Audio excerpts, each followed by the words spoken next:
Bien, bonjour à tous et bienvenue dans cette troisième partie en ce qui concerne la modélisation macroscopique d'un système chimique. Et bien justement, cette fois-ci, on va s'intéresser à la modélisation mathématique de la vitesse volumique d'apparition, de disparition d'un produit ou d'un réactif. Alors nous, ce qu'on avait vu précédemment, c'est quoi? C'est que on avait ce type de courbe. Si on faisait un suivi cinétique, par exemple pour un produit, on avait cette courbe qui était croissante ici. Et puis on avait une courbe ici décroissante en ce qui concernait la vitesse de disparition d'un réactif. Alors, donc maintenant, on va essayer d'établir ce modèle mathématique qui va nous permettre de comprendre comment tout ceci fonctionne. Alors, on va commencer par une réaction chimique basique. Alors, on va dire que par exemple que j'ai mon réactif A qui va donner donc un produit B, puis par exemple un produit C, avec toujours mes coefficients stoichiométriques ici, petit a, petit b et petit c. Alors, la vitesse de disparition du réactif A, on avait vu précédemment que, je vais la noter comme ceci. V disparition de votre réactif A, on va dire en fonction du temps. Qu'est-ce que c'est? C'est moins la dérivée de la concentration de votre réactif A en fonction, par rapport au temps. Alors comment va évoluer justement cette concentration en fonction du temps? Alors pour cela, vous avez différents types de lois de vitesse qui existent. Vous avez les lois d'ordre 0, les lois d'ordre 1 et les lois d'ordre 2. Alors on va comprendre un petit peu ce que ça veut dire justement ce mot d'ordre 1. Donc on vous dit donc une réaction chimique suit une loi de vitesse d'ordre 1 par rapport à un réactif A si la vitesse volumique de disparition est proportionnelle voilà, est proportionnelle à la concentration. Alors ça veut dire quoi justement? Si c'est proportionnel, ça veut dire que votre vitesse de disparition, donc c'est une fonction du temps, est égale à quoi? À k fois votre concentration en A. Alors, ordre 1, ça veut dire que ici, vous avez un 1 en exposant, c'est-à-dire que c'est puissance 1. Alors, je vais l'enlever, pas besoin. Si j'avais une loi de vitesse d'ordre 0, ça veut dire que ici, j'aurais exposant 0, c'est-à-dire 1. Ça veut dire que la vitesse est toujours égale à une constante. Or là, c'est pas le cas, elle va être proportionnelle à la concentration. Alors on pourrait aussi avoir des vitesses d'ordre 2, ça existe, mais c'est pas du tout à votre programme. Ici, avec en fonction, ça serait proportionnel au carré de la concentration. Donc nous, en fait, on va s'intéresser uniquement à la loi de vitesse d'ordre 1. Ça veut dire que vous avez une relation de proportionnalité simple entre votre vitesse et votre concentration. Alors le cas ici, ça a un nom, ça s'appelle donc la constante de vitesse. Voilà, et puis si on regarde un petit peu les unités, alors ici c'est des moles par litre par seconde, et si je divise par des moles par litre, il va vous rester donc des secondes moins 1. Donc c'est en secondes moins 1 à cet endroit-là.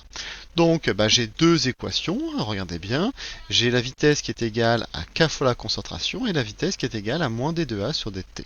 Donc on va égaliser les deux, on obtient donc moins d2a divisé par dt égale à k fois la concentration en A.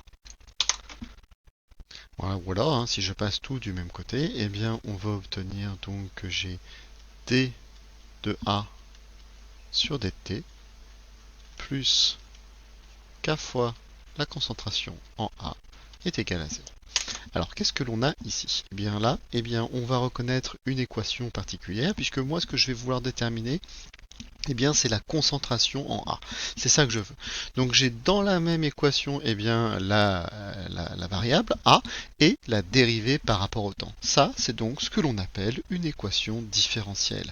Si je veux être un petit peu plus précis dans mon vocabulaire, ici donc j'ai une somme de différentes fonctions. Et donc ça, forcément, ça c'est ce qu'on va appeler une équation linéaire. Vous avez ici des coefficients. Alors, il n'y en a pas ici, mais il y en a ici. Eux, ils sont constants, donc c'est une équation différentielle linéaire à coefficient constant. Et puis ici, c'est égal à 0, ce qui veut dire que ce qu'on appelle le second membre, il n'y en a pas, donc c'est égal à, donc c'est ce qu'on appelle une équation différentielle linéaire du premier ordre à coefficient constant sans second membre. Voilà, tout ça pour ça. Alors, donc c'est une équation linéaire du premier ordre à coefficient constant sans second membre.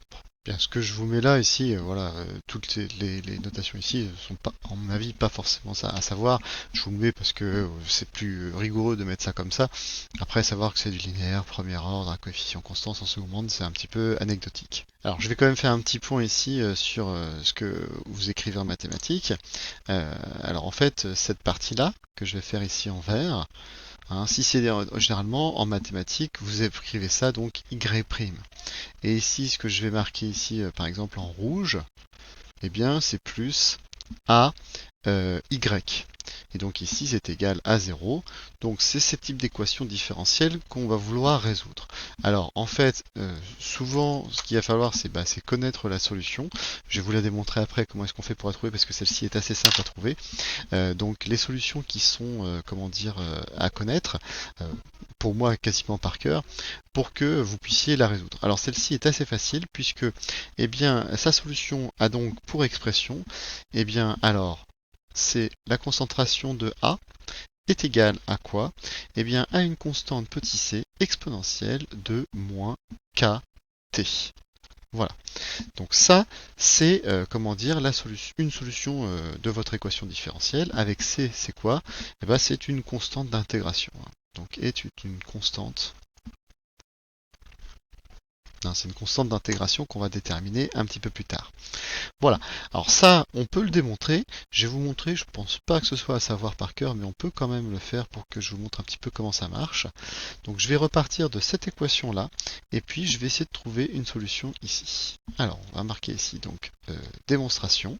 Alors, je vais repartir de ce qu'on avait déjà noté. Donc, on avait marqué donc d de a sur dt plus ka égale ici 0. Alors ce que je vais faire, c'est que je vais reséparer un petit peu mon équation comme j'avais marqué tout à l'heure. Donc ça équivaut à quoi?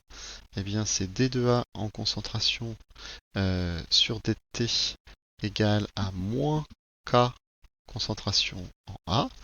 Et puis je vais passer le grand A de ce côté-là et le dt de ce côté-là. Donc ça équivaut à quoi? Ça équivaut à d de a sur A, je ne peux pas m'écrocher, égale à moins k dt. Donc, alors, je peux trouver, je peux faire une primitive, hein, par exemple, hein, je peux intégrer, on va dire, donc je peux intégrer ça et intégrer ça.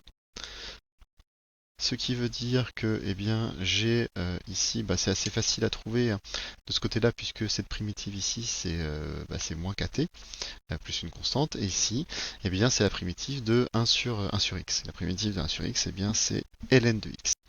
Donc on note ici, je vais faire une conséquence. On trouve une primitive. On trouve une primitive, c'est-à-dire que la primitive de 1 sur x, c'est ln de x, donc c'est-à-dire ln de a, est égale à moins kt plus, eh bien, une constante. Voilà, alors j'ai presque fini ici, parce que je vais maintenant, tout simplement, enlever mon ln. Il faut que j'utilise la fonction réciproque de ma fonction logarithme népérien, c'est-à-dire l'exponentielle. Donc si je fais e de ln de a, eh bien c'est égal à e de moins kt plus constante. D'accord? Cette partie-là, ça va vous donner concentration de A, hein, puisque c'est la fonction réciproque. Donc concentration de A est égale à quoi? Alors cette partie-là, ça c'est exponentielle, hein, c'est comme les puissances, ça marche de la même manière. Exponentielle de A plus B, c'est vous fait exponentielle de A fois exponentielle de B. Donc ça va vous donner donc exponentielle de moins kt fois exponentielle de ma constante. Et puis donc cette partie-là de constante, exponentielle d'une constante, ça reste aussi une constante. Hein. Donc je vais l'appeler autrement, je vais l'appeler c. Donc ça, je vais l'appeler c, c'est une constante, peu importe, c'est toujours la même chose. Donc ça va vous donner donc que la concentration de A est égale à une constante exponentielle de moins kt. Voilà. Alors cette démonstration, à mon avis, n'est pas du tout à savoir. Hein. Faut pas s'inquiéter si vous n'avez pas tout compris. C'est juste pour vous montrer, c'est une des rares fois où on peut résoudre une équation différentielle, sans juste connaître la réponse directement.